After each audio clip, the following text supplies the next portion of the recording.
Hello, नमस्कार, good morning, सुप्रभात, जय श्री कृष्ण। दोस्तों, विद्याशक्ति एजुकेशन के ऑनलाइन प्लेटफॉर्म पर आप सभी दोस्तों का हार्दिक स्वागत और अभिनंदन है। दोस्तों, आज अपन पढ़ेंगे प्रकाश का अपवर्तन क्या होता है। इससे पहले मैंने प्रकाश के संबंध में 13 जो वीडियो है वो अपलोड कर दिए हैं। ठीक है, तो ये जो 13 वीडियो है वो प्रकाश की प्रकृति और प्रकाश से परावर्तन के नियम, गोलीय दर्पण, समतल दर्पण, इनसे संबंधित है। मेरा कहने का मतलब ये है कि प्रकाश का जो परावर्तन है, परावर्तन से संबंधित जो सारी चीजें हैं वो 13 वीडियो के अंदर अपलोड कर दी है। ठीक है, और वो वीडियो आपको प्लेलिस्ट में मिल जाएंगे। फिजिक्स की प्लेलिस्ट बनाई हुई है, उसमें मिल जाएंगे। आज अपन 14वां वीडियो पढ़ेंगे या 14 वीडियो की स्टार्ट कर रहे हैं, जिसके अंदर अपन पढ़ेंगे प्रकाश का अपवर्तन क्या होता है। मतलब अब अपना जो पॉइंट है वो अपवर्तन का स्टार्ट हो जाएगा। तो अपवर्तन का मतलब क्या होता है, इसको अपन देखेंगे। अपवर्तन के नियम कौन कौन से हैं, अपवर्तन पर आधारित कौन कौन सी युक्तियां होती है। जैसे दर्पण होते हैं वो परावर्तन के सिद्धांत पे कार्य करते हैं ना। दर्पण हमने क्या पढ़ा था, जो दर्पण होते हैं, दर्पण किसके सिद्धांत पे काम करते हैं, परावर्तन के सिद्धांत पे काम करते हैं। इसलिए परावर्तन वाले भाग में ही किसको पढ़ा जाता है, दर्पण को पढ़ा जाता है। ऐसे ही अपन पढ़ेंगे आगे लेंस। ठीक है, लेंसों के बारे में अपन पढ़ेंगे।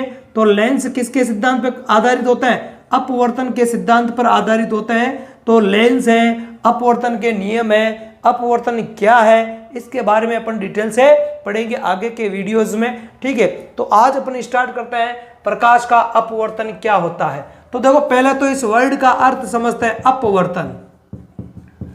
अपवर्तन शब्द के अर्थ की अपन बात करें तो अपवर्तन का मतलब होता है परिवर्तित हो जाना। क्या हो जाना, परिवर्तित हो जाना, परिवर्तित हो जाना, अपवर्तित हो जाना, है ना। मुड़ जाना हो सकता है। क्या हो सकता है, मुड़ जाना, मुड़ जाना, या अपनी दिशा से अपनी दिशा को बदल लेना।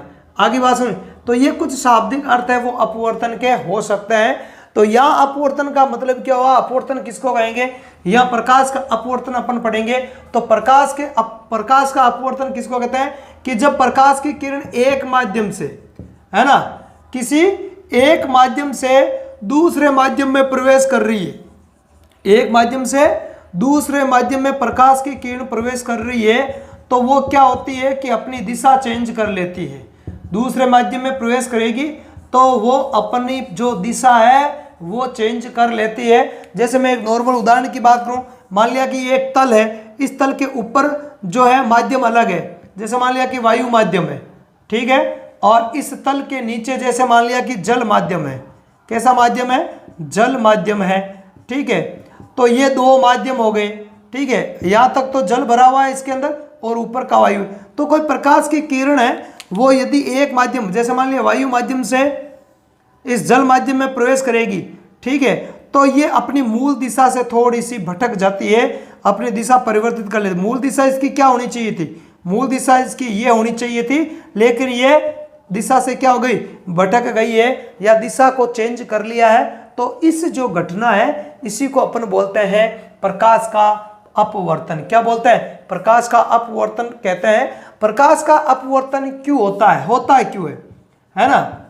प्रकाश के अपवर्तन का कारण क्या होता है, तो इसके अपवर्तन के दो मुख्य कारण जो होता है, इसके अपवर्तन का जो मुख्य कारण होता है वो होता है प्रकाश का वेग जो होता है, वेग में कमी या वृद्धि।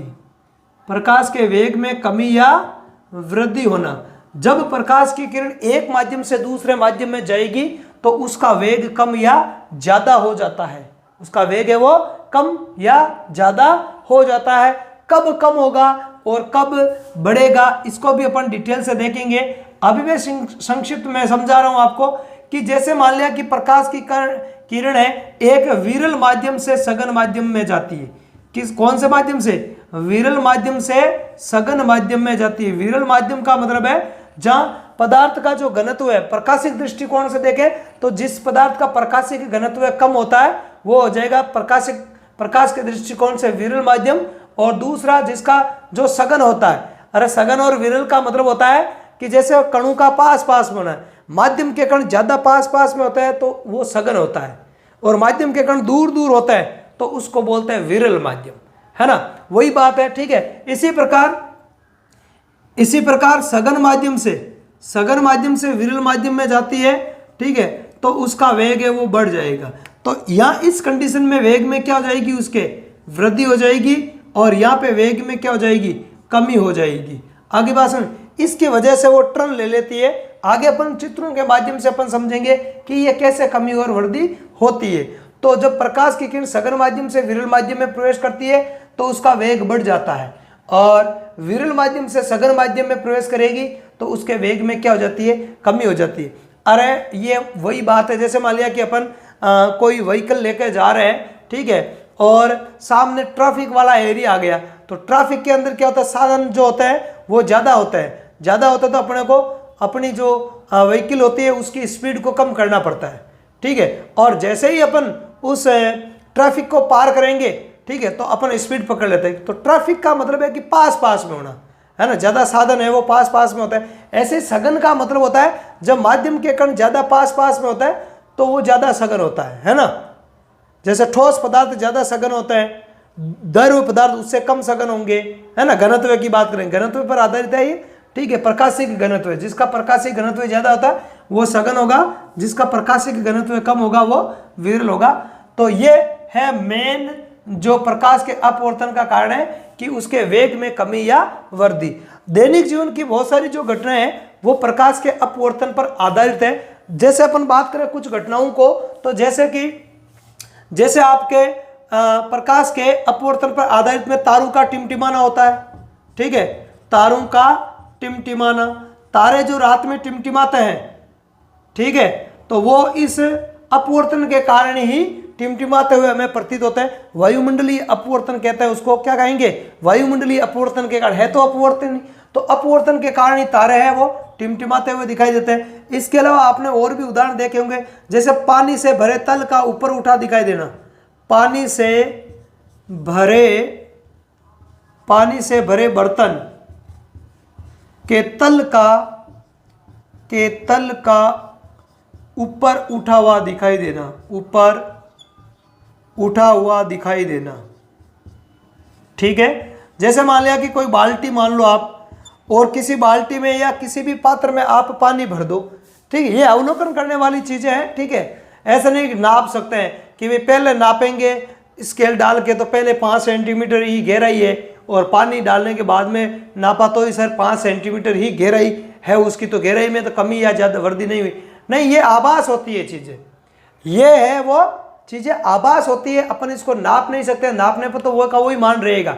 जैसे मान लिया कि एक आप बाल्टी ले लो पानी से भरी हुई, अब पहले जब वो खाली होती है तो देखो, आप उसको देखो अंदर से कि उसका तल आपको कैसे दिखाई दे रहा है, ये चीज़ अनुभव होती है ना। तो देख लिया कि हाँ इतना गहरा है, महसूस कर लो कि हाँ इतना गहरा है इसका तल।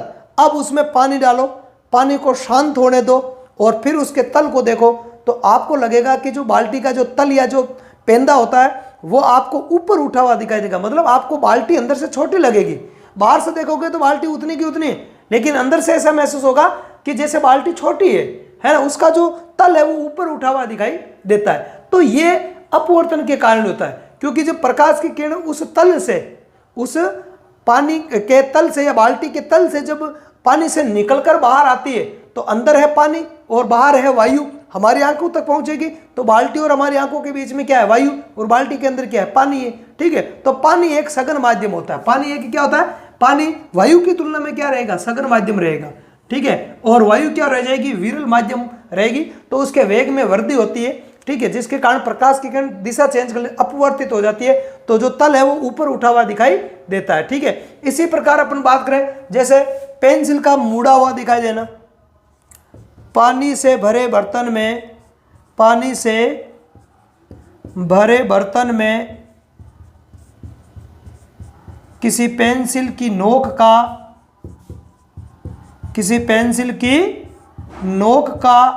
मुड़ा हुआ दिखाई देना, नोक का मुड़ा हुआ दिखाई देना। तो देखो ये भी आपने देखा होगा, ये सब चीजें आप खुद प्रैक्टिकली कर सकते हो। ठीक है, तो कैसे, जैसे मान लिया कि अपन लेते हैं एक पात्र ले लिया हमने और उस पात्र के अंदर जैसे मान लिया कि क्या है, उस पात्र के अंदर पानी भर दिया, क्या भर दिया, उस पात्र में हम पानी भर देते हैं, ठीक है। अब इसमें क्या करते हैं, एक पेंसिल को अपन डाल देते हैं, एक छिली हुई मान लिया पेंसिल है इस प्रकार से, तो इस प्रकार की पेंसिल को हम इसके अंदर डाल देते हैं। अब ये हो गई इसकी नोक, क्या हो गई ये इसकी नोक हो गई।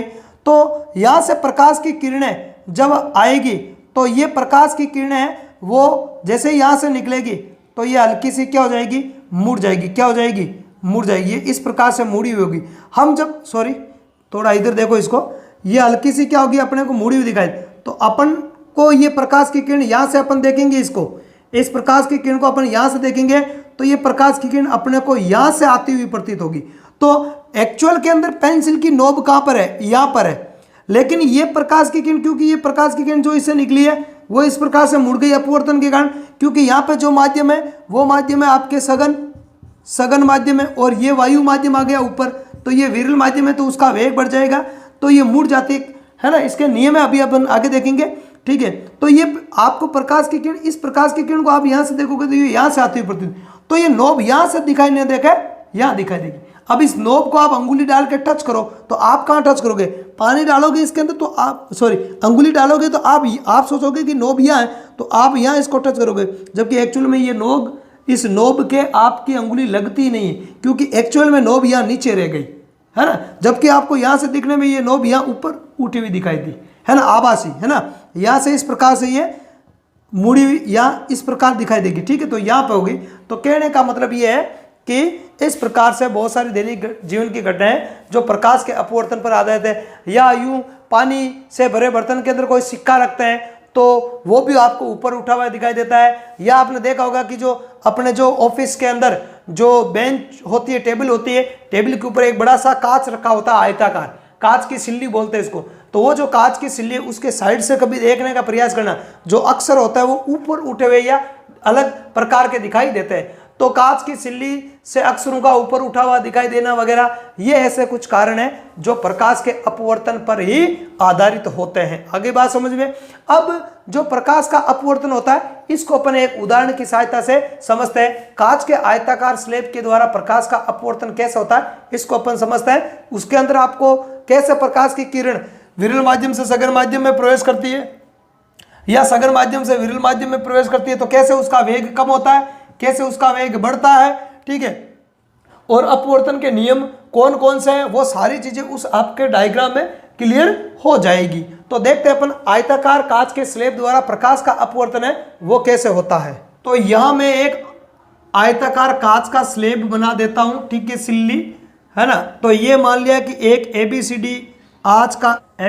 एक कांच का आयताकार स्लैब है, इसको मैं नाम दे देता हूं A-B-C और D। ये है कांच का स्लैब है। अब ये देखो बोर्ड के ऊपर चीजें दिखने में अंदर ऐसे नहीं रखा गया, ये ऐसे रखा गया है। बोर्ड पे अपन चित्र ऐसे बनाएंगे तो ये इस प्रकार से रखा गया कांच का आयताकार स्लैब।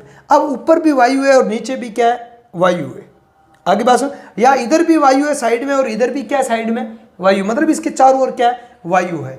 तो जैसे मान ले ऐसे रखा गया है तो ये हो गई इसकी A-B-C और D वाली भुजाएं। आगे बात सुन, तो A-B-C और D इस प्रकार से रहेगा ये।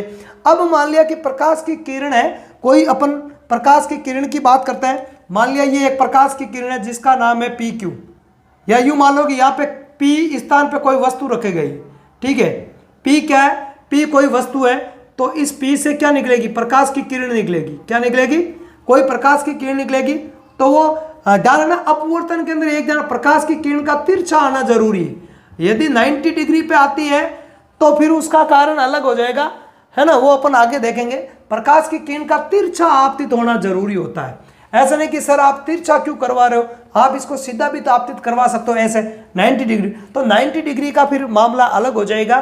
तो यहाँ पे तिरछी प्रकाश की किरण आपतित होनी चाहिए। तो यदि किसी सतह के ऊपर प्रकाश की किरण तिरछी आपतित हो रही है तो अब देखो यहाँ ऊपर अपन बात करें, यहाँ ऊपर या चारों ओर, इसके चारों ओर माध्यम क्या है, वायु है। क्या है माध्यम है, वायु माध्यम है। इधर वायु माध्यम है, इधर भी कौन सा माध्यम है, इधर भी माध्यम है आपके वायु, माध्यम वायु ही है। और ये जो अंदर, ये कांच के अंदर का मामला है, ठीक है। तो ये है कांच माध्यम, ये माध्यम कौन सा हो गया, कांच माध्यम हो गया। अब अपन बात करें, ये प्रकाश की किरण आई, इस प्रकार से आपतित हुई, तो वायु माध्यम से ये कांच माध्यम में जा रही। तो वायु जो माध्यम होता है वो ध्यान रखना प्रकाशिक दृष्टि से विरल माध्यम होता है, क्योंकि वायु के जो कण होते हैं वो दूर दूर होते हैं, किसकी तुलना में, कांच की तुलना में, ठीक है, कांच की तुलना में, ठीक है।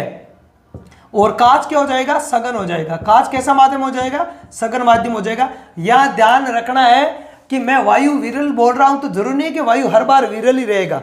दो माध्यमों की तुलना करनी है, तुलना के आधार पर देखना है कि उसके सापेक्ष ये सघन है या विरल है। जैसे निर्वात के सापेक्ष जो वायु है वो क्या हो जाएगा, सघन हो जाएगा।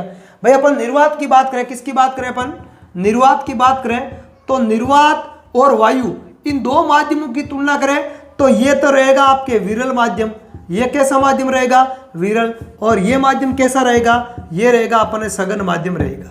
ये कैसा माध्यम रहेगा, सघन माध्यम रहेगा।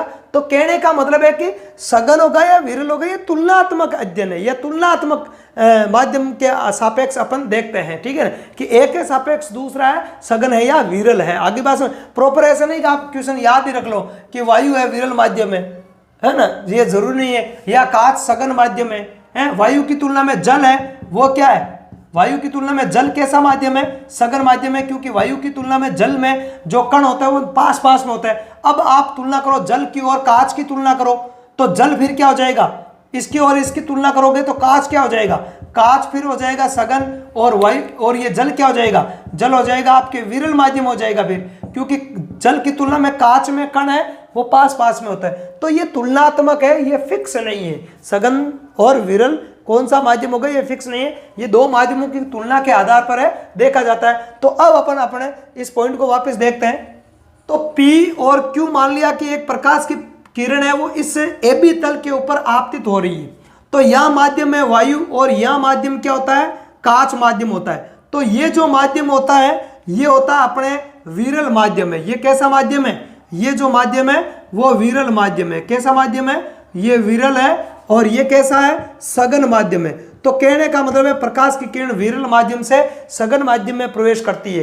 तो विरल माध्यम से सघन माध्यम में जब भी प्रकाश की किरण प्रवेश करती है ना, ध्यान रखना कौन से माध्यम से, विरल से सघन में, विरल माध्यम से प्रकाश की किरण किस में प्रवेश करती है, सघन माध्यम में प्रवेश करती है, तो उसका जो वेग है वो बढ़ जाता है।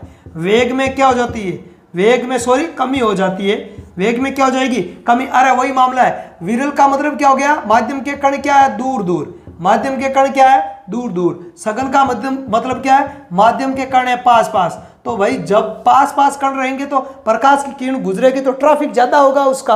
अपन मान लिया कि अपन अपना साधन लेकर जा रहे हैं, तो मान लिया कि अपन प्रकाश की किरण है, सामने ट्रैफिक आ गई, तो ट्रैफिक आ गई का मतलब है कि सघन माध्यम हो गया, तो अपने को अपनी स्पीड क्या करनी पड़ेगी, कम करनी पड़ेगी। और जैसे ही उस ट्रैफिक को पार कर जाएंगे, मतलब सघन माध्यम से बाहर निकल जाएंगे और वापस खुली जगह आ जाएगी, तो उस खुली जगह का मतलब है वापस विरल माध्यम आ गया जहां ट्रैफिक कम है, तो अपन अपनी स्पीड ऑटोमेटिकली बढ़ा लेते, बढ़ाते ही नहीं बढ़ाते। तो इस उदाहरण से भी आप समझ सकते हो, है ना। तो उसके विरल से सघन में जाएगी तो उसके वेग में क्या हो जाएगी, कमी हो जाएगी। कमी होने के कारण वो अभिलंब की ओर झुक जाती है। वेग में कमी होती है तो वो अभिलंब की ओर झुक जाती है। अब ये अभिलंब क्या होता है, अपन अपना जो अध्ययन का जो एरिया वो ये AB तल, अपन अध्ययन कर रहे हैं AB तल पर। किस तल पर, AB तल की बात कर रहे हैं, तो AB तल पर एक लंब डाल दो। क्या डाल दो, AB तल पर एक इस प्रकार,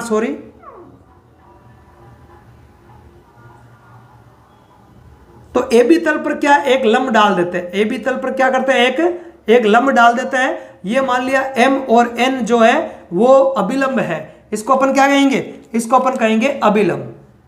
तो ये हो गया अभिलंब, ये क्या हो गया, ये अभिलंब हो गया। तो अभिलंब, इस प्रकाश की दिशा क्या है, प्रकाश इस प्रकार से आ रहा है तो इसकी दिशा ये होनी चाहिए, ये होनी चाहिए, लेकिन इसके वेग में कमी के कारण ये अभिलंब की ओर झुक जाता है। किसकी ओर झुक जाता है, अभिलंब की ओर झुक जाता है, और प्रकाश की किरण यहां पहुंच पाती है। तो इसका मूल पथ है, ये इसका मूल पथ होना चाहिए था, है ना, ये इसका मूल पथ होना चाहिए था, लेकिन ये यहां से अपवर्तित हो गई क्योंकि वेग में कमी हो गई, विरल माध्यम से सघन माध्यम में आई, तो ये हो गई अपने अपवर्तित प्रकाश किरण। कौन सी किरण हो गई?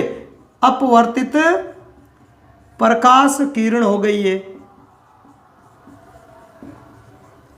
तो यहां पर अभिलंब और इस PQ, सॉरी यहां पे Q है, इस PQ प्रकाश की किरण के मध्य जो कोण बनता है उसको अपन क्या बोलते हैं? आपतन कोण। क्या बोलेंगे इसको अपन आपतन कोण बोलेंगे। और यहां पे अभिलंब और इस अपवर्तित प्रकाश की किरण के बीच में जो कोण बन रहा है उसको बोलेंगे अपन अपवर्तन कोण। क्या बोलेंगे? इसको अपन अपवर्तन कोण बोलेंगे, ठीक है, कोण R बोलेंगे। आगे बात समझ में? तो इस प्रकार से ये अपवर्तन होता है। तो यहां पे ये अभिलंब की ओर झुक जाती है। अब वापस ये प्रकाश की किरण है वो कांच माध्यम से बाहर पुनः वायु माध्यम में जाएगी। किस में जाएगी? तो यह कांच माध्यम सघन है और वायु माध्यम क्या? विरल है। तो अब की बार इसका वेग क्या हो जाएगा? बढ़ जाएगा। तो पहले तो तल पे अपन अभिलंब खींचते हैं, ठीक है। जैसे मान लिया ये M डैश और N डैश क्या हो गया? अभिलंब हो गया, ठीक है। तो अब की बार इसका वेग है वो बढ़ जाएगा। वेग क्या हो जाएगा? वेग है वो बढ़ जाएगा। और इस प्रकार से इसका वेग हो जाएगा, सॉरी इसकी दिशा चेंज हो जाएगी। जबकि इसका मूल पथ क्या है? मूल पथ इसका ये है। तो ये अभिलंब से देख लो दूर हट गई। क्या हट गई? दूर। तो यहाँ पे जो आपतित प्रकाश की किरण के बीच में इसके है ना, इस बिंदु के लिए तल CD की बात करें, तल CD की बात करें तो तल CD के ऊपर ये जो प्रकाश की किरण है Q और R नाम दे देता हूं इसको मैं। ये जो QR है वो आपतित प्रकाश की किरण का काम करेगी। वैसे ये अपवर्तित प्रकाश किरण है, लेकिन इस CD तल के लिए ये किसका काम करेगी? आपतित प्रकाश किरण। तो मान लो ये आपतित प्रकाश किरण है QR और ये हो गया M डैश और N डैश अभिलंब। तो यहाँ पे जो कोण बन रहा है उसको बोलेंगे अपन आपतन कोण। क्या बोलेंगे इसको आपतन कोण बोलेंगे। और ये जो है ये कोण क्या हो जाएगा? ये कोण हो जाएगा अपवर्तन कोण हो जाएगा, या इसको निर्गत कोण भी बोल सकते हैं। क्या बोल सकते हैं? कोण E हो जाएगा। ये क्या हो जाएगा? कोण E। इसको अपन निर्गत कोण बोलेंगे। क्या बोलेंगे? निर्गत कोण बोलेंगे। और वैसे इसको अपवर्तन, इस तल के लिए यहाँ हमारा अध्ययन करने का एरिया यह है, तो इस एरिया के ऊपर बात करें, इस क्षेत्र पर बात करें तो इसको आप अपवर्तन कोण भी कह सकते हो, कोई दिक्कत नहीं है। आगे बात सुन। तो यहां पर जो है आपतन कोण, इस कंडीशन पर आपतन कोण का मान है वो अपवर्तन कोण से क्या होता है? छोटा होता है। क्या होता है? छोटा होता है। या यूं कह दो कि यहाँ पे जो अपवर्तन कोण है वो क्या होता है? आपतन कोण से क्या होता है? बड़ा होता है। क्यों? क्योंकि यहाँ ये अभिलंब से दूर हट गई। अभिलंब से क्या हो गई? दूर हट गई। तो देख लो एंगल बड़ा दिख रहा है, चित्र में ही दिख रहा है। और यहाँ पर जो इस कंडीशन पे जो आपतन कोण का मान है वो बड़ा होगा किससे? अपवर्तन कोण से, ठीक है। क्योंकि ये जो है वो अभिलंब की ओर झुकती है। तो मूल पथ तो ये था, तो कोण में ये इतना कोण है वो कम हो गया है ना, क्योंकि प्रकाश की किरण यहाँ आ गई तो इतना कोण है वो कम हो गया, ठीक है। तो कई बार ये भी पूछ लिया जाता है, ठीक है, कि प्रकाश की किरण जब विरल माध्यम से सघन माध्यम में प्रवेश करती है तो आपतन कोण और परावर्तन कोण में कौन बड़ा होगा या कौन छोटा होगा। या जब सघन माध्यम से विरल माध्यम में प्रवेश करती है तो आपतन कोण और अपवर्तन कोण में से कौन बड़ा होगा और कौन छोटा होगा। बराबर होगा कि भाई अपवर्तन कोण बड़ा होगा, छोटा होगा, बराबर होगा, कैसा होगा। तो ऐसे कई सारे क्वेश्चन है वो पूछ लिए जाते हैं। तो अपने को इसमें क्या याद रखना है? अपने को इसको इस ट्रिक से याद रखना है कि भाई प्रकाश की किरण है वो विरल माध्यम से सघन में जाएगी। तो विरल का मतलब दूर दूर, सघन का मतलब पास पास। तो ट्रैफिक आएगी तो वो अभिलंब की ओर झुक जाएगी। अपने मूल पथ से अभिलंब की ओर झुकेगी तो पहले वाले एंगल से क्या हुआ? एंगल कम ही हुआ, ठीक है। एंगल घट जाता है, कोण घट जाएगा, कोण में कमी हो जाएगी। तो यहाँ पे जो ये अपवर्तन कोण का मान है, ये जो अपवर्तन कोण है इसका मान है इस आपतन कोण से क्या होगा? कम होगा, छोटा होगा। जबकि वापस सघन माध्यम से विरल माध्यम में जाएगी तो मतलब ट्रैफिक, सघन का मतलब ट्रैफिक से फिर वापस खुली जगह में जाएगी तो वेग में क्या होगी? वृद्धि होगी तो उसका वेग बढ़ने के कारण वो अभिलंब से दूर हट जाती है ना। अभिलंब से दूर हटेगी तो पहले वाले पथ से दूर हट जाएगी तो अभिलंब से दूर की ओर जाने पर एंगल क्या होगा? बढ़ जाएगा। तो यहाँ पर ये जो एंगल है छोटा हो जाएगा। कौन सा? आपतन कोण अपवर्तन कोण से, या निर्गत कोण कह रहा हूं मैं यहाँ पर, निर्गत कोण। आप निर्गत की जगह आप अपवर्तन कोण भी बोल सकते हो इसको, है ना। तो इससे क्या हो जाएगा? बड़ा हो जाएगा, ठीक है। ये बड़ा हो जाएगा और ये क्या हो जाएगा? छोटा हो जाएगा। आगे बात समझ में। तो इस प्रकार से प्रकाश का अपवर्तन होता है। तो अपवर्तन के कारण और कांच के आयताकार स्लैब द्वारा प्रकाश का अपवर्तन कैसे होता है, इतना हमने पढ़ा है। इसको एक बार मैं लिख देता हूं आपके नोट्स के लिए, ठीक है। आप उसका स्क्रीनशॉट ले लेना, एक बार आप इसका स्क्रीनशॉट ले लो, ठीक है। इसको अपन देखते हैं जल्दी से फटाफट। ओके, तो प्रकाश का अपवर्तन पहले परिभाषा लिखी गई है। परिभाषा क्या होगी कि जब प्रकाश एक पारदर्शी माध्यम से दूसरे पारदर्शी माध्यम में प्रवेश करता है या जाता है तो वह दोनों माध्यमों को पृथक करने वाले पृष्ठ से अपने मूल पथ से अपनी दिशा क्या कर लेगा, चेंज कर लेगा। तो अपने मूल पथ से क्या हो जाता है, वो विचलित हो जाता है, अपनी दिशा चेंज कर लेता है। ध्यान रखना है, एक पारदर्शी माध्यम से दूसरे पारदर्शी माध्यम पारदर्शी होना चाहिए। यदि माध्यम पारदर्शी नहीं है तो फिर परावर्तन हो जाएगा। ये भी तो अपने को ध्यान में रखना है कि यदि माध्यम है वो पारदर्शी नहीं है तो अपारदर्शी है तो वो फिर परावर्तन हो जाएगा उसका, है ना। यहाँ अपवर्तन के लिए प्रकाश का जो माध्यम है वो कैसा होना चाहिए, पारदर्शी। दोनों माध्यम कैसे होता है, पारदर्शी। एक पारदर्शी माध्यम से दूसरे पारदर्शी माध्यम में प्रवेश करता है तो दोनों माध्यमों को पृथक करने वाला जो पृष्ठ होता है, दोनों माध्यमों को पृथक करने वाले पृष्ठ का मतलब क्या है, जैसे मान लिया कि यहाँ नीचे क्या पानी है, ठीक है, और ऊपर क्या हो गया, ऊपर है जैसे मान लिया वायु, तो ऊपर वायु है और ये जल है, तो जल और वायु को पृथक करने वाला पृष्ठ कौन सा है, ये तल। इस तल के ऊपर तो है वायु और इस तल के नीचे क्या है, जल है। तो ये जो तल है, मान लो मैं नाम दे दूं इसको AB, तो ये AB तल है, वो वायु और जल माध्यम को क्या कर रहा है, पृथक करने वाला पृष्ठ है। क्या है, पृथक करने वाला पृष्ठ है। तो उस पृष्ठ से अपने मूल पथ से क्या हो जाता है, विचलित हो जाता है। क्या हो जाता है, विचलित हो जाता है। इस घटना को क्या कहते हैं अपन, प्रकाश का अपवर्तन कहते हैं। ठीक है, अब अपवर्तन के प्रमुख एग्जाम्पल कौन कौन से हैं उनको अपन देख लेते हैं। ठीक है, वायुमंडलीय अपवर्तन के कारण तारों का टिमटिमाना, तो तारे टिमटिमाते हैं, आसमान में देखते हैं स्वच्छ रात्रि में तो हमें तारे टिमटिमाते हुए दिखाई देते हैं। ठीक है, डिटेल से पढ़ेंगे आगे अपन। ठीक है, तो ये अपवर्तन का ही कारण है। और कौन सा अपवर्तन, वायुमंडलीय अपवर्तन है। ठीक है, इसके अलावा एक और उदाहरण, पानी से भरे बर्तन के तल या पेंदे का ऊपर, है ना, ऊपर नहीं है ये, ऊपर है, ये ऊपर उठा हुआ दिखाई देना, या फिर पानी में रखी पेंसिल की नोक का मुड़ा हुआ दिखाई देना, ये भी इसी के कारण है। इसके अलावा पानी से भरे किसी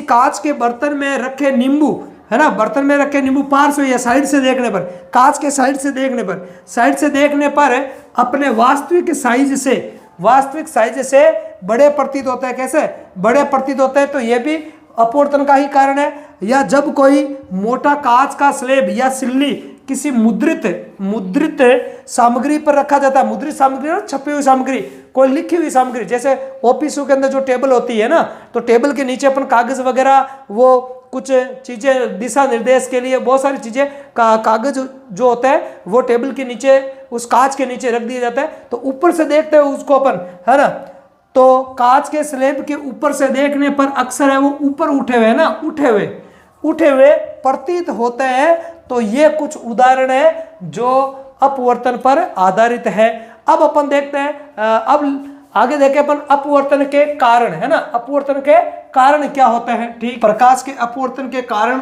है वो दो है, तो इनको आप एक बार स्क्रीनशॉट ले लो इसका। ठीक है, तो क्या कह रहा है कि जब प्रकाश की किरण एक प्रकाशिक सघन माध्यम से विरल माध्यम में प्रवेश करती है ना, प्रवेश करती है, तो उसके वेग में क्या हो जाती है, वृद्धि हो जाती है, जिससे वह अविलंब से दूर हट जाती है। आगे बात समझ में, एक कारण तो ये हो गया। ठीक है, दूसरे कारण की बात करें तो जब प्रकाश किरण एक प्रकाशिक विरल माध्यम से किसमें, सघन माध्यम में प्रवेश करती है तो उसके वेग में क्या हो जाएगी, अभी बताया था, कमी हो जाएगी। ठीक है, और कमी होने के कारण जिससे वह अविलंब की ओर झुक जाती है। तो ये है दो इसके प्रकाश के अपवर्तन के कारण।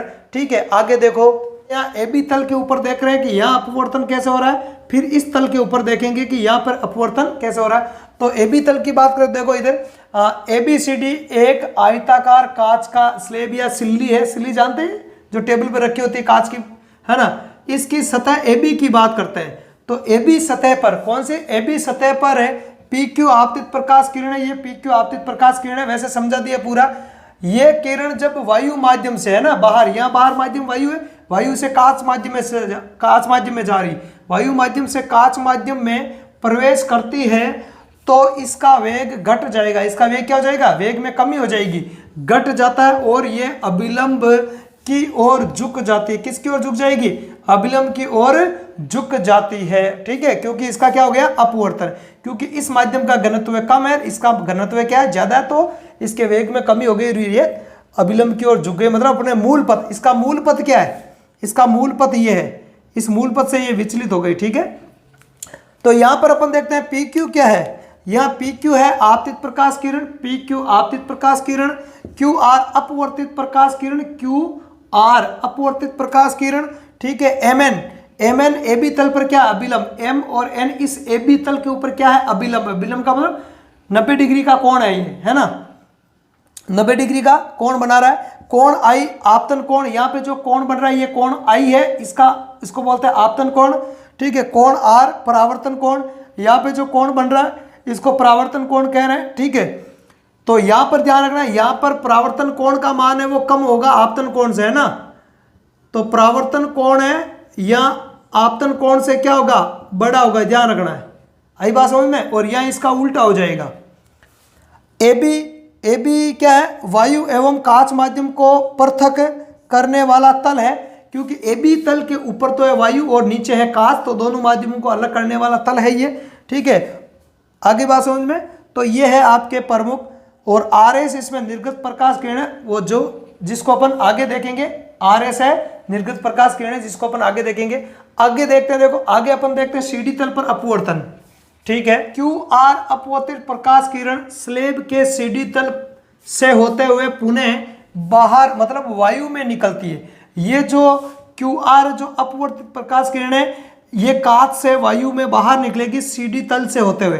तो CD तल पर ये प्रकाश की किरण क्या होगी? आपतित प्रकाश किरण हो जाएगी, ठीक है। आगे देखो, तो इसका वेग है वो बढ़ जाएगा, मतलब जब कांच से वायु में प्रवेश करेगी तो उसका वेग बढ़ जाएगा, जिससे ये अभिलंब है ना, अभिलंब से दूर हट जाती है। आगे वहां से दूर हटेगी तो एंगल बड़ा हो जाएगा, दूर हटेगी तो एंगल क्या हो जाएगा? एंगल बड़ा हो जाएगा। आगे बात समझ, ठीक है। ये इसका मूल पथ है, तो यहां से ये दूर हट गई, ठीक है। आगे देखो, यहां पर क्या होता है? यहां QR अपवर्तित प्रकाश किरण है, किसके लिए? CD तल के लिए। RS निर्गत किरण है CD तल से, CD तल के लिए क्या हो जाएगी? आपतित किरण हो जाएगी। भाई CD तल के लिए तो ये QR आपतित प्रकाश किरण हो जाएगी, और पूरे प्रयोग की बात करें तो ये जो है वो अपवर्तित प्रकाश किरण हो जाएगी।